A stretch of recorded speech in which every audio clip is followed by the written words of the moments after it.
Sur le plateau, il a 29 ans, il est entrepreneur social, il est auteur de cet ouvrage, L'agriculture d'abord. Il s'appelle Évariste Fomena. Bonjour. Bonjour Eric. Vous allez bien? Très bien, très bien. Alors, entrepreneur social, ça veut dire que vous faites quoi concrètement? Nous essayons de démystifier tous les problèmes qui sont liés à la société en fait et apporter des solutions dans ce sens-là. Alors, les domaines qui vous interpellent, l'agroalimentaire, l'agritech et le numérique également. Exactement. Alors, pourquoi le choix justement de ces domaines? Le premier domaine dans lequel nous nous sommes lancés, je suis informaticien de formation. Et puis, nous avons commencé par offrir des formations dans le cadre du numérique à l'endroit des jeunes qui a plutôt connu un très grand succès. Et puis, cette problématique dans le cadre du domaine de l'agriculture est venue à moi. Les jeunes qui ne prenaient pas ce domaine comme un métier. Et pour moi, c'était un problème. Et nous avons, par une petite équipe, commencé à organiser des formations purement pratiques dans le domaine, dans le but de démystifier en fait toute cette problématique que nous avons eu à trouver. Alors voilà pourquoi, dans les différentes formations que nous avons eu à organiser, il y avait toujours des petits questionnements qui venaient d'ordre pratique.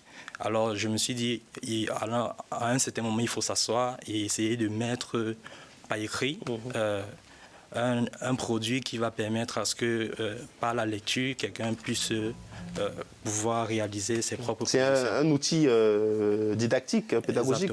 Exactement. Voilà, l'ouvrage est intitulé « L'agriculture d'abord », c'est le top 1. Oui. Donc, le tome 1, pardon. L'agriculture d'abord. Pour vous, c'est vraiment, comme le disait tout à l'heure Euphrasie, l'agriculture au Cameroun, c'est une grande richesse à exploiter, à explorer. Exactement, une véritable richesse que les jeunes devraient... Est-ce que vous avez le sentiment que les jeunes sont conscients justement de cela? Est-ce que vous pensez que les jeunes s'intéressent vraiment à l'agriculture? Il y a un gros manquement dans ce sens-là.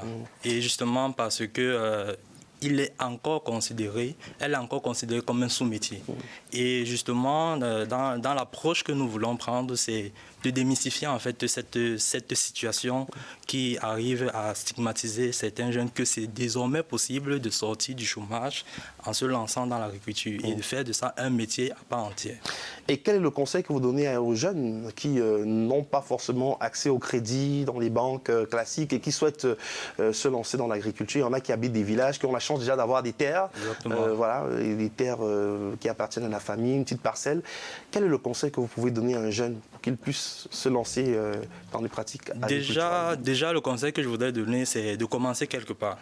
Parce que dans le monde entier, il y a plusieurs organismes qui sont nés, qui sont créés dans l'optique d'accompagner les jeunes dans ce sens-là, où on ne demande même pas une quelconque somme à un jeune qui se lance. Mais on voudrait plutôt de l'expérience dans le domaine et une certaine synergie dans le travail qu'on s'est défini en fait. Donc de commencer quelque part et de prouver par des actes les réalisations qui ont été déjà faites dans le domaine et puis le reste viendra. Super. Alors l'agriculture d'abord, on retrouve cet ouvrage où?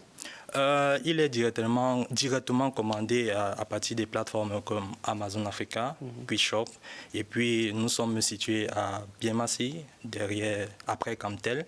Donc, pour toute information, pour toute commande, je peux laisser le numéro de téléphone 690 45 18 58. Vous pouvez nous contacter et puis vous aurez votre exemplaire. Merci Évariste Fomena d'être venu sur le plateau et bon courage à vous. C'est très intéressant, c'est mon exemplaire. Oui, oui. Ça y est, je me lance dans l'agriculture. Vous êtes sûr que j'ai tous les bons tuyaux là pour me lancer dans Tous les éléments sont définis. Certains secteurs d'activité assez précises et assez rentables sont tellement bien définis qui permettent à ce que le jeune puisse se lancer aisément. Je vous crois. L'agriculture d'abord, créer, développer, manager et réussir sa production agricole et élevage en Afrique. Voilà, je l'ai. Alors, on va parler d'une dame qui se démarque. Elle est installée dans un quartier de la ville de Yaoundé. Vous savez que c'est important de valoriser la médecine traditionnelle. Hein. C'est vrai qu'il y a la médecine conventionnelle qui existe, mais les petites recettes de grand-mère marchent aussi bien, surtout pour soulager les enfants des petits bobos. Alors, on va rencontrer tout de suite une pédiatre bien particulière. Elle utilise les herbes pour soigner les enfants. C'est une pédiatre à la sauce africaine. C'est l'intitulé du reportage que nous propose Michel Nyangangué de CRCV Production. Véronique est une guérisseuse qui allie herboristerie et métaphysique dans ses pratiques médicales. Elle guérit de nombreuses maladies grâce à ses connaissances plus